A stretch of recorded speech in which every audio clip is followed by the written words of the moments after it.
বক্তৃতা সব শেষ, ইফতারি করার জন্য মোটামুটি দোয়া কালাম পড়ার অবস্থায় আমি যেতে পারি। আমি আসার পরে আমি বুঝতে পারলাম যে আমি নিজেও বাঙালি, বাঙালি জাতি আসলে কথা বলি। শেষ মুহূর্ত আমার মনে হয় কবরে যাওয়ার আগেও যদি কথা বলার সুযোগ থাকে তাহলে পরে সে কথা শেষ করে।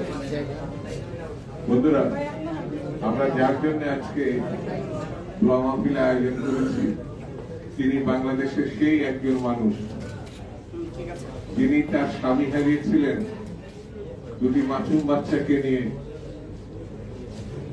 একেবারে অসহায় তার স্বামী তার জন্য কোনো বাড়ি অথবা একটা প্লট রেখে যায়।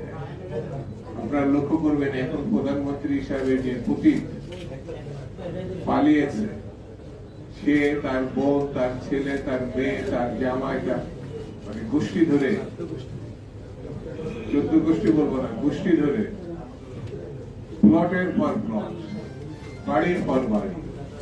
শুধু যে ঢাকা শহরে এমনটা না, সারা বিশ্বে যেখানে খোঁজা যাবে সেখানে শেখ পরিবারের, শেখ হাসিনার প্লট এবং বাড়ি পাওয়া যাবে। এই মহিলাটি দেশনেত্রী বেগম খালেদা জিয়া